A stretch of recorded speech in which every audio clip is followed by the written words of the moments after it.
Salut à toi, j'espère que tu vas bien. Aujourd'hui, on va parler de l'immobilier à Dubaï. Ça fait maintenant plusieurs années que j'investis sur Dubaï. Donc, on va parler des meilleurs quartiers où investir aujourd'hui à Dubaï. À tout de suite. Salut à toi, je m'appelle Jérémy Pajot, je suis l'auteur du livre L'investisseur moderne.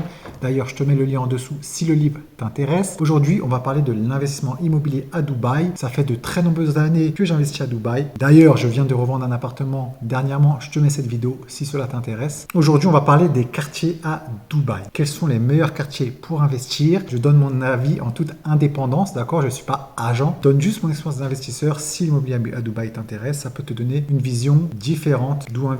Pareil, dans cette vidéo, je parle vraiment de mon expérience parce que j'ai mis mon argent et j'ai déjà investi dans l'immobilier à Dubaï. Donc, je vais peut-être omettre des quartiers. En effet, Dubaï se développe extrêmement vite et il y a plein de nouveaux quartiers qui sortent. Après, je vais te parler vraiment des quartiers dans lesquels je suis capable d'investir mon argent dans cette vidéo. Alors, il faut savoir qu'à Dubaï, il y a des quartiers qui sont un peu plus mis en avant que d'autres par les agents, d'accord, les agents immobiliers sur place. Pourquoi? Parce qu'ils sont payés à la commission. Et la commission, ça veut dire que des fois, il y a des promoteurs qui donnent plus de commission que d'autres. Un exemple bête, Emaar, qui est le plus gros promoteur à Dubaï, qui développe des quartiers sur Dubaï, paye des commissions beaucoup moins élevées que d'autres promoteurs lambda, ce qui fait que les agents vont pousser à te faire investir parfois dans des quartiers qui sont malheureusement peu ou pas du tout intéressants. Alors moi, comment je choisis mes quartiers pour investir à Dubaï? Alors je suis tout simplement les investissements du gouvernement. Il y a un plan 2040 qui a été sorti par le gouvernement. Il y a des gros investissements en termes d'infrastructure et je suis cette tendance. En effet, le gouvernement, s'il met son argent pour développer un quartier, eh ben cela rassure dans le développement de ce futur quartier. Si le gouvernement met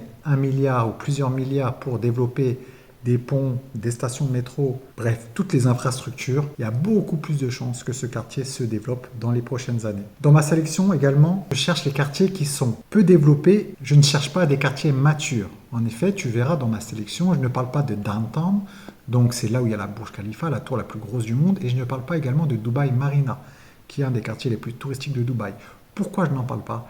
Parce que pour moi, c'est des quartiers déjà matures, déjà fortement bien valorisés et dont le potentiel de plus-value sur le long terme est pour moi un peu moins important que d'autres quartiers en plein développement. Dans ma sélection de ce quartier, donc bien jusqu'à la fin de cette vidéo, je vais te donner un quartier extrêmement intéressant. Dans cette vidéo, je ne vais pas te faire un classement top 1, top 2, top 3, top 4, etc.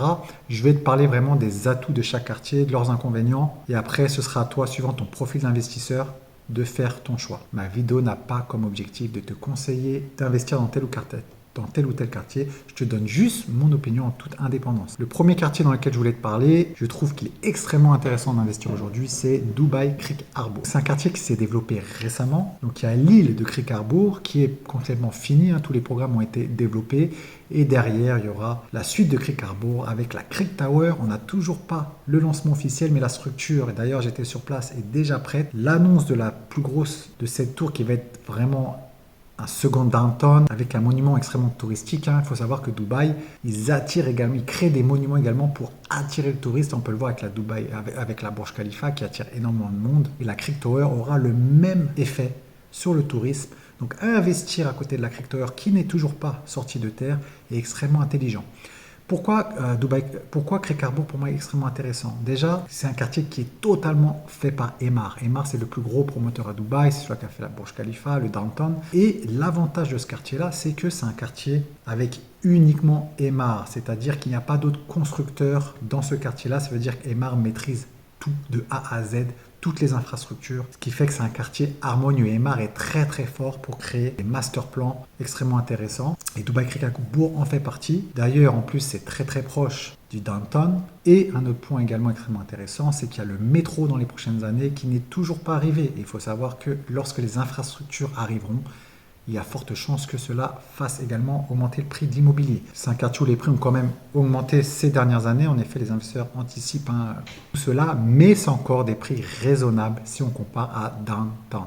Le deuxième quartier que j'aime, c'est Dubai Island. Alors ça, c'est un de mes quartiers favoris. C'est une île à Dubaï, d'accord, artificielle, créée par Nakheel. Nakheel, c'est également un promoteur gouvernemental. Et c'est une île où aujourd'hui, il y a quoi? Il y a 3 hôtels, il y a toutes les infrastructures qui ont été effectuées, les plages magnifiques. D'ailleurs, je te mets une vidéo, j'y étais il y a quelques mois, visiter Dubai Island, surtout les plages, etc. C'est magnifique. Nakheel a déjà fait toutes les infrastructures. 5 îles, dont une île centrale avec plusieurs promoteurs, hein, donc c'est pas un master plan uniquement fait par Naril, mais il y a d'autres islands qui seront faits uniquement par Naril.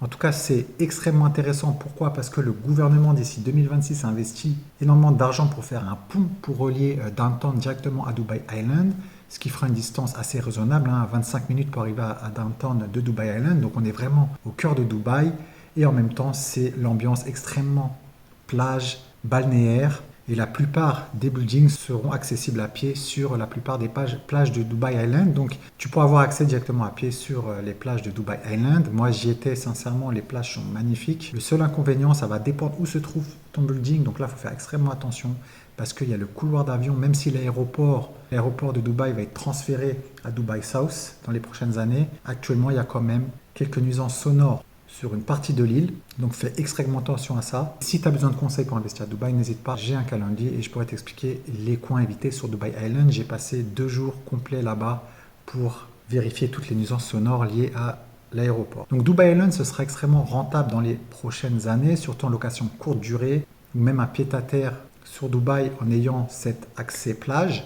Pour moi, c'est un gros coup de cœur. Après, faire très attention à l'emplacement sur Dubai Island. Troisième quartier extrêmement intéressant pour y investir, même si pour moi, c'est un quartier qui devient de plus en plus mature, mais les rendements sont quand même bons et la demande locative est quand même en croissance. Alors, je vais regrouper Arjan et JVC, hein, ces deux quartiers qui sont assez connus des investisseurs. Pourquoi? Parce que les prix sont extrêmement raisonnables. Après, pour moi, c'est plus un marché de rendement que de plus-value. C'est c'est un marché où il y a des petits buildings. C'est derrière la marina à 15-20 minutes, suivant où tu te placeras. Et c'est des quartiers extrêmement intelligents pour les investisseurs qui veulent du rendement. Il y a beaucoup de personnes qui veulent habiter dans des logements à taille humaine, dans des buildings assez propres et modernes. En tout cas, c'est un quartier assez intéressant si tu cherches du rendement. Un autre quartier que j'aime et qui est extrêmement intelligent, d'ailleurs, j'y ai investi et j'ai revendu un appartement parce que voilà, il avait pris pas mal de valeur, c'est Al Fourja. L'avantage, c'est que, comme je te l'expliquais tout à l'heure, l'aéroport va être transféré à Dubai South. Il y a des milliards de dollars qui faire le plus grand aéroport du monde à Dubai South et Al Fourja sera quand même une distance cohérente de cet aéroport. En effet, ça va ramener énormément d'emplois dans le secteur,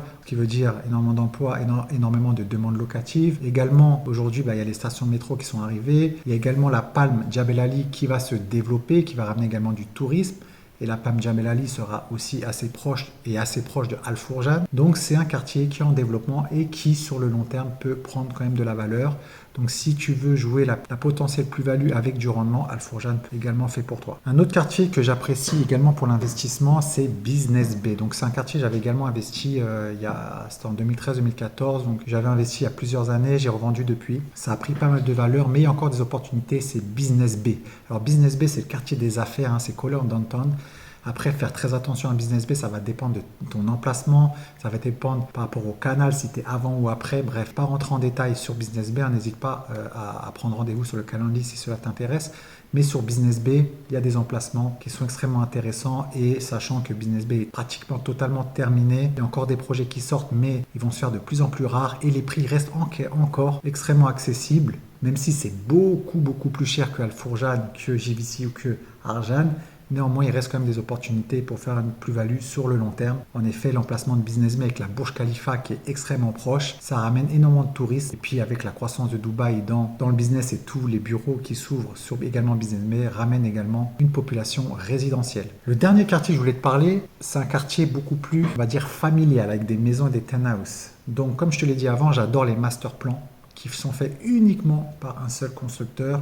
Et là, c'est un master plan encore de Emaar. J'aime bien Emaar, je ne vais pas te mentir. Je trouve qu'ils font du très bon travail. Et surtout, j'adore les infrastructures qu'ils créent, comme on peut le voir sur Dubai Creek. On peut le voir également sur Dubai Hills, qui est un autre quartier. Mais là, on va aller sur The Valley. The Valley, c'est un quartier totalement résidentiel.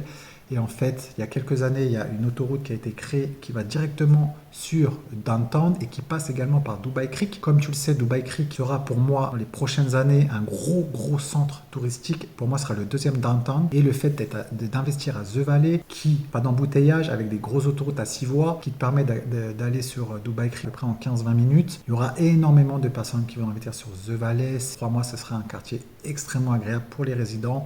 Et il y aura une forte demande locative sur The Valley. En gardant l'image de marque Emaar, donc c'est beaucoup plus liquide que d'autres constructeurs. Les prix prix ont pas mal augmenté par rapport à quand je regardais il y a 2-3 ans. Néanmoins, il reste encore raisonnable. Il y a toujours des opportunités. Même si chez Emar, les unités partent extrêmement vite, il faut être extrêmement réactif pour acheter une unité. Mais en tout cas, c'est un quartier qui est extrêmement intelligent à mon sens pour investir dans l'immobilier à Dubaï. C'est pas le même marché que je t'ai parlé précédemment, puisque là, c'est un marché plus de townhouse et de villas. Il faut savoir que le secteur des townhouse et de villas à Dubaï est en pénurie. Il y a de plus en plus de demandes de familles qui veulent habiter dans des townhouse, donc c'est les maisons collées ou dans des villas. Et The Valley répond parfaitement à cette demande. Et je pense que c'est une opportunité d'investir dans ce quartier. Et puis, comme je te l'ai dit avant, le gouvernement a investi énormément d'argent pour cette autoroute. Et ça permet justement d'atteindre la plupart des spots de Downtown ou de Dubai Creek assez rapidement, sans bouchon, ce qui est extrêmement important. Et donc, je pense que ça peut être une opportunité à regarder pour ceux qui veulent investir sur plutôt de la maison ou de la villa à prix abordable. Je ne te parle pas des villas qu'il y a sur la Palme à 15, 20, 30, 50 millions d'euros. Là, je te parle sur des townhouses qui peuvent atteindre les 400, 500 000 euros ou des villas qui commencent à 1 million d'euros. C'est des budgets quand même conséquents, mais le potentiel sur le long terme de plus-value ou même de rendement est quand même assez intéressant. Je sais que j'ai oublié d'autres quartiers, il y a plein d'autres quartiers, il y a plein d'agents qui parlent d'autres quartiers. Dubaï est assez grand maintenant, je te parle de mon expérience personnelle. Ça fait maintenant presque 10 ans que j'investis à Dubaï, donc je connais extrêmement bien le marché. Je te donne mon opinion perso avec mes propres études de marché je vais souvent sur Dubaï, je regarde énormément ce marché-là. Il y aura toujours d'autres quartiers, d'autres opportunités, mais néanmoins, moi, c'est vraiment les quartiers que je privilégie. J'ai pratiquement retourné le marché immobilier à Dubaï et c'est les quartiers que je privilégie. Je ne dis pas que les autres, il ne faut pas y investir, il faut toujours faire tes propres recherches dessus. Mais après, voilà, moi, je regarde surtout, moi, j'essaie d'investir mon argent avec le couple rendement-risque le plus avantageux possible et donc je fonctionne uniquement par comparatif. Et à l'instant T, quel est le mieux pour moi et quel quartier est le mieux pour moi pour investir mon argent. Donc j'étudie pratiquement toutes les opportunités qu'il y a à l'instant T pour essayer de définir la meilleure opportunité en termes de rendement risque. Voilà mon approche. En tout cas, j'espère que cette vidéo t'a plu. J'espère que tu as appris peut-être d'autres quartiers que tu connaissais peut-être pas. Merci d'avoir regardé la vidéo. N'hésite pas à t'abonner si ce type de vidéo t'intéresse. En tout cas, cette chaîne a pour but de t'aider à comprendre avant d'investir ton argent sur des marchés où j'ai déjà mis mon argent. En tout cas, j'espère que ça t'a plu. Je te dis à la prochaine vidéo. Allez, ciao!